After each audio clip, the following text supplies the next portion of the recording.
अल्लाहु अल्लाहु अल्लाहु अल्लाह अल्लाहु अल्लाहु अल्लाहु अल्लाह। इस वक्त मुझे आपके सामने एक बहुत जरूरी बात करना है कि करने धरने वाली जात कौन है। नहीं नहीं, पूरा मजमा बोलेगा करने धरने वाली जात कौन है। ये मौत जिंदगी देने वाला कौन? अल्लाह। अल्लाह ने फरमाया अल्लज़ी खलक़ल मौत वल हयात लियब्लुवकुम अय्युकुम अहसनु अमला व हुवल अज़ीज़ुल गफूर। अल्लज़ी खलक़ सबअ समावातिन तिबाक़ा। पूरा मजमा बोलेगा आसमान और ज़मीन का पैदा करने वाला कौन? अल्लाह। मौत और जिंदगी देने वाला कौन? अल्लाह। फर्श और अर्श का पैदा करने वाला कौन? अल्लाह। महताब और आफताब का बनाने वाला कौन? अल्लाह। एक बात बताऊं, अल्लाह की ताकत के आगे कोई ताकत? बोलो ना, अल्लाह की कुदरत के आगे कोई कुदरत? कुछ चीजें ऐसी है जो अल्लाह के सिवा कोई नहीं कर सकता। साथ में बोलो ना, अल्लाह के सिवा। आपने एक इमाम का नाम सुना होगा, इमाम मालिक। बोलो कौन? चार इमाम बहुत मशहूर गुजरे हैं, चार अइम्मा। नंबर एक इमाम आजम इमाम अबू हनीफा। बोलो इमाम आजम इमाम अबू। नंबर दो इमाम शाफिई। नंबर तीन इमाम मालिक, जिनका वाकया मैं सुनाने जा रहा हूँ। और नंबर चार इमाम अहमद बिन हम्बल। ये चार इमाम बहुत मशहूर हुए हैं, इनके ऊपर बहुत किताबें लिखी हुई है। उसमें मैं आपको बात बताऊं, इमाम मालिक रहमतुल्लाह अलैह ना पूरी जिंदगी मदीना में रहे। बोलो सुभान अल्लाह। अल्लाह अल्लाह हमको भी वहां की मौत नसीब फरमाए। पूरी जिंदगी इमाम मालिक रहमतुल्लाह अलैह मदीना रहे। उनको बड़े बड़े बादशाहों ने, बड़े बड़े अमीरों ने अपने जमाने में दावत दी। कोई कहे बगदाद आ जाओ, कोई कहे इराक आ जाओ, कोई कहे ईरान आ जाओ, कोई कहे फलस्तीन आ जाओ, कोई कहे यमन आ जाओ। इमाम मालिक सबको कहते थे कहीं नहीं आऊंगा, क्योंकि अगर वहां आया और मेरी मौत आ गई तो मदीना मुझसे छूट जाएगा। इसलिए इमाम मालिक पूरी जिंदगी कहां पर रहे? मदीना मुनव्वरा में रहे। एक दिन इमाम मालिक ने ख्वाब देखा। बोले इमाम मालिक रहमतुल्लाह अलैह ने, और ख्वाब में मलकुल मौत को देखा। मलकुल मौत यानी मौत का फरिश्ता, वो तो डबोई में भी आएगा, आते रहता है। कुरान करीम ने कहा कि मलकुल मौत घूमते रहता है और जहां अल्लाह का हुक्म होता है विकेट गिरा देता है। मलकुल मौत यानी मौत का। अल्लाह ने फरमाया कुल यतवफ़्फ़ाकुम मलकुल मौतिल्लज़ी वुक्किला बिकुम सुम्मा इला रब्बिकुम तुरजाऊन। अल्लाह कहते मैंने सारे बंदों के हवाले कर दिया मौत के फरिश्ते को। जब मेरा हुक्म होगा वो रूह को निकाल आदमी मर जाएगा।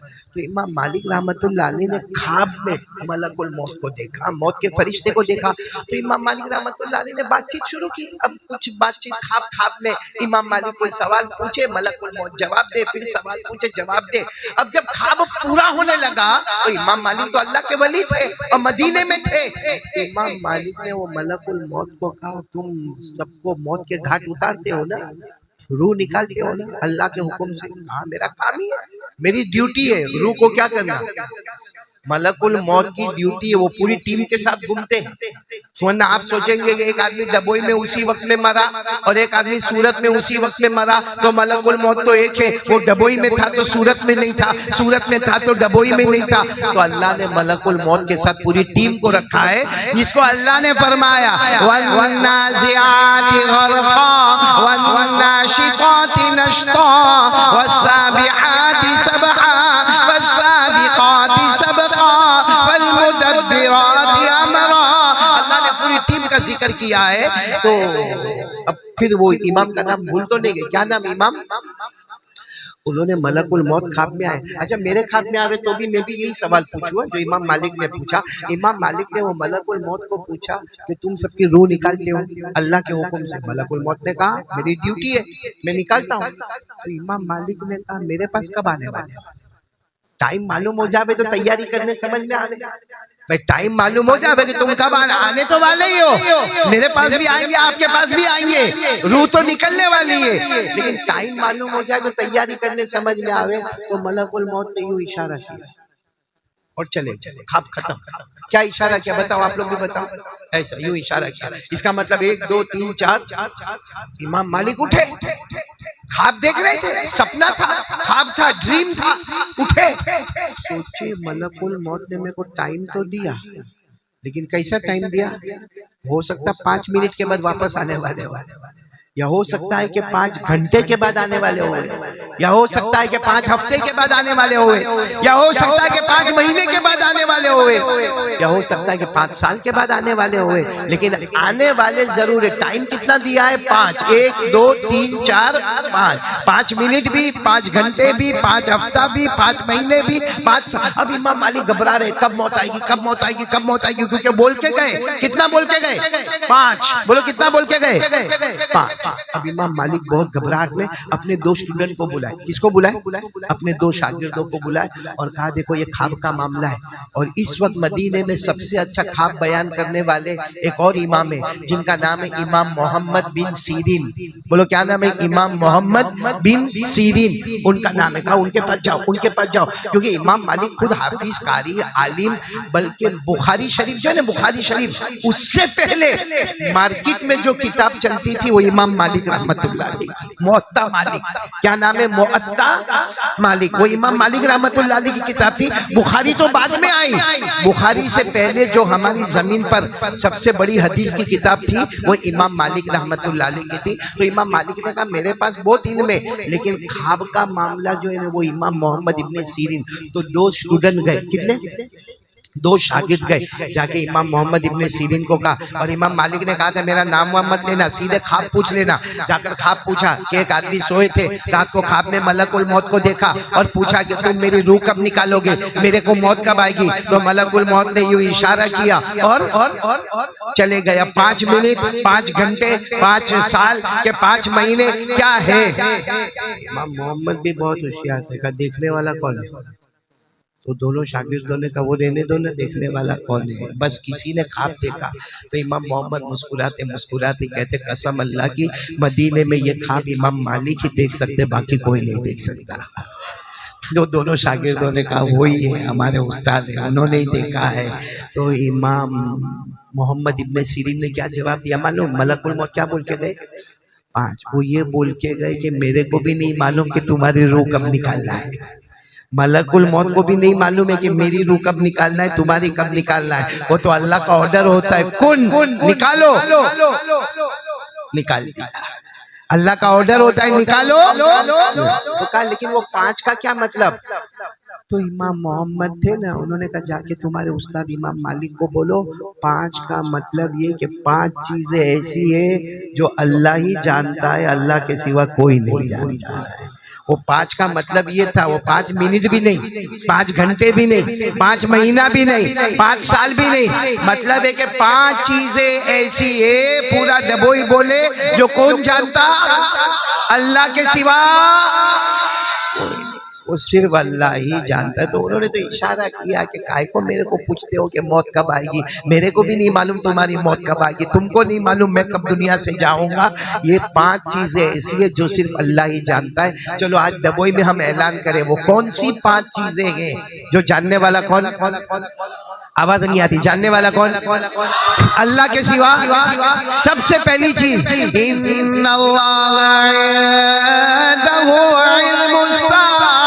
अल्लाह तबारक व तआला फरमाते नंबर 1 कयामत कब आने वाली है किसी को नहीं मालूम, मालूम तो किसको मालूम?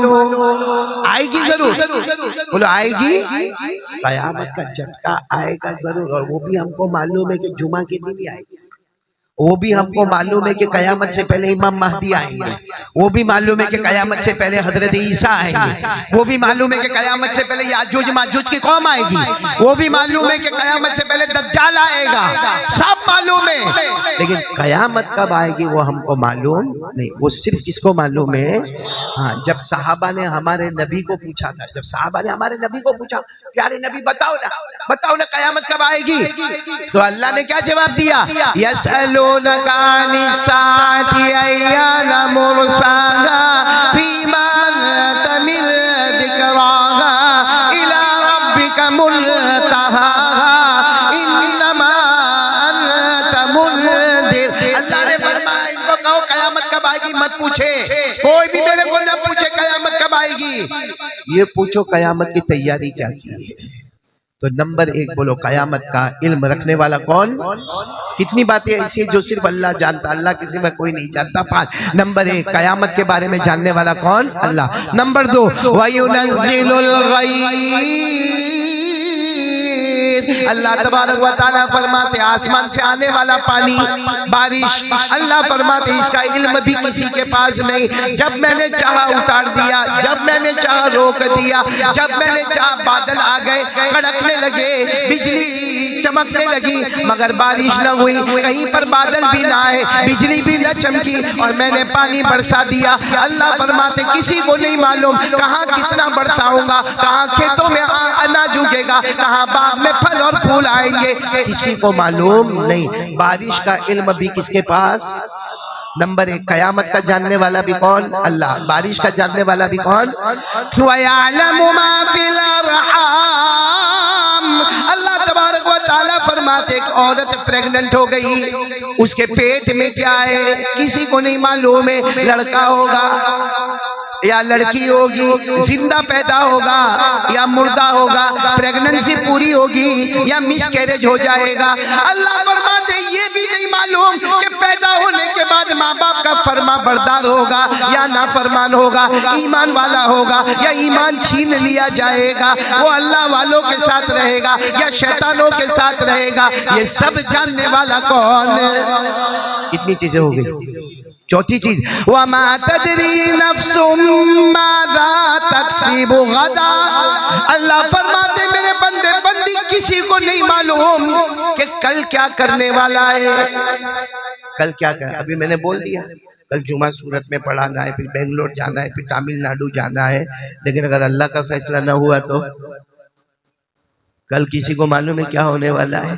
हमारा रोज का रूटीन है इतने बजे चाय पीने का, इतने बजे खाना खाने का, इतने बजे काम पे जाने का, लेकिन अगर थोड़ा सा झटका लग गया, सीने में अटैक आया तो अटैक आने में देर लगती है। किसी को नहीं मालूम कल क्या होने वाला है। बल्कि अफसोस की बात तो ये कि हम लोग कभी मौत के बारे में सोचते भी नहीं। मालूम है एक मरतबा हमारे नबी सल्लल्लाहु अलैहि वसल्लम ने साहबा को पूछा था, हमारे नबी ने साहबा को पूछा मौत के बारे में क्या ख्याल है, तुम्हारा ख्याल क्या है। एक साहबी खड़े हो गए, अल्लाह के रसूल मैं मौत से बहुत डरता हूँ, करीब है मौत। हमारे नबी ने कहा कितना करीब है, कहा आज जिंदा हूँ, मालूम नहीं कल जिंदा रहूंगा या नहीं रहूंगा। हमारे नबी ने क्या फरमाया, तुम्हारा ख्याल बराबर नहीं है, अभी मौत का डर नहीं है। तो एक दूसरे साहबी खड़े हो गए, कहा मैं तो इनसे ज्यादा डरता हूँ। कहा क्या मामला, कहा सुबह हुए तो मालूम नहीं शाम करूंगा, शाम हुए तो मालूम नहीं कि सुबह करूंगा। हमारे नबी ने फरमाया तुम्हारा भी मौत के बारे में ख्याल बराबर नहीं। तो एक तीसरे साहबी खड़े हो गए, कहा अल्लाह के रसूल मैं तो मौत को इतना करीब देखता हूँ कि जब मैं नियत बांधता हूँ ना अल्लाह अकबर, तो मुझे यकीन नहीं होता कि सलाम फेरूंगा या उससे पहले मर जाऊंगा। हमारे नबी ने फरमाया तुम्हारा ख्याल भी बराबर नहीं। तो साहबा ने रोते रोते कहा अल्लाह के रसूल फिर आप अपना ख्याल बताएं, जब हमारे ख्याल सही नहीं है तो फिर आपका ख्याल क्या है। हमारे नबी फरमाते जब मैं नमाज पढ़ूं पहला सलाम फेरूं, यकीन नहीं कि दूसरा फेरूंगा या उससे पहले मौत आ जाएगी। मेरे दोस्तों किसी को नहीं मालूम कि कब मरना है, कल क्या करने वाला, बोलो किसी को मालूम है। और पांचवी चीज क्या, वमा तदरी नफ्सुम बिअय्यि अर्दिन तमूत, किसी को नहीं मालूम कौन सी जमीन में जाके मरेगा। आपने देखा होगा पूरी जिंदगी डबोई में रहा, बोलो पूरी जिंदगी। हाँ बड़ी मेहनत से बेचारा हज में गया, उम्रे में गया, मक्के में अल्लाह को प्यारा हो गया, मदीने में अल्लाह को प्यारा हो गया, कोई रास्ते में अल्लाह को प्यारा हो गया। आपको मालूम है कि अल्लाह के वली शाह वसीउल्लाह रहमतुल्लाह अलैह, बोलो कौन, शाह वसीउल्लाह रहमतुल्लाह अलैह, जब वो जमाने में हज में जाते थे ना तो कश्ती में जाते थे। किसमें जाते थे, कश्ती में। और 16-16 20-20 दिन लगते थे मक्का मुकर्रमा या जद्दा या मदीना पहुंचने को, 16-16 20-20 दिन लगते थे। जैसे पानी का और जैसे हवा का तूफान होवे। तो शाह वसीउल्लाह रहमतुल्लाह अलैह तो बहुत जबरदस्त अल्लाह के वली थे, बम्बई से कश्ती में बैठने वाले। अब बम्बई में सारे मुरीदीन जमा है, सारे मुरीदीन जमा है, सारे मुरीदीन जमा है। तो किसी मुरीद ने कहा हजरत आप जाओ, सलामती के साथ आओ, हम जिंदगी में भी आपके साथ रहे, हम मौत के वक्त भी आपके साथ में रहे। हजरत ने क्या फरमाया मालूम है, तुम क्या फूल डालोगे मेरी कब्र पर, तुम क्या फूल डालोगे मेरी कब्र पर, तुम लोगों को मेरा जनाजा भी नसीब नहीं होगा। और हुआ भी ऐसा ही, कश्ती में बैठे, कितने दिन का सफर था, 7वां दिन था। शाह वसीउल्लाह रहमतुल्लाह अलैह का कश्ती में इंतकाल हो गया। मक्का जाते जाते कश्ती में इंतकाल हो गया। अब वो जमाने में मोबाइल तो था नहीं, कुछ अलार्म होते थे लेकिन वो अलार्म भी काम नहीं करते थे। आखिर में फैसला हुआ, कश्ती में जनाजे की नमाज पढ़ाई गई और वहीं समंदर में इनको डाल दिया गया। तो कहा था ना, तुम्हें तो मेरा कफन भी नसीब नहीं होगा, जनाजे की नमाज भी नसीब नहीं होगी और मिट्टी भी नसीब नहीं होगी, मैं तो पानी के अंदर बहता चला जाऊंगा। मेरे प्यारे दोस्तों, किसी को नहीं मालूम कौन सी जमीन में जाके मरेगा। तो 5 चीजें हो गई, मेरे साथ में बोलो कितनी चीजें हो गई। नंबर 1 बोलते जाओ, कयामत कब आएगी, पूरा मजमा बोले ना, जानने वाला कौन, अल्लाह। बारिश के मामले में सारा मामला जानने वाला कौन, अल्लाह। नंबर 3, माँ के पेट में क्या है, बोलो जानने वाला कौन, अल्लाह। कल क्या हम करेंगे, जानने वाला कौन, अल्लाह। कौन सी जमीन में जाके मरेगा, बोलो जानने वाला कौन। इसीलिए अल्लाह कहते हैं इन्नल्लाह अलीमुन खबीर, अल्लाह कहते हैं मैं बहुत जानने वाला हूँ। और एक बात अल्लाह क्या कहते हैं मालूम, मेरा बंदा तू मेरे को नहीं देख सकता लेकिन मैं तेरे को देखता हूँ। हम लोग यहाँ बाहर निकलते हैं ना, आंखों से कुछ ऐसा देखते हैं, बोलो देखते कि नहीं देखते, हाँ हाँ बोलो ना। मोबाइल पे गंदा गंदा करते कि नहीं करते, मोबाइल को कितना खराब इस्तेमाल करते। और हम क्या समझते मालूम है, मेरी माँ को भी नहीं मालूम, मेरे अब्बा को भी नहीं मालूम, मेरे बाजू में बैठने वाले को भी नहीं मालूम, अरे मेरे साथ जो आता जाता उसको भी नहीं मालूम। अल्लाह कहते किसी को नहीं मालूम, तेरे पैदा करने वाले को मालूम है। बोलो किसको मालूम है, अल्लाह।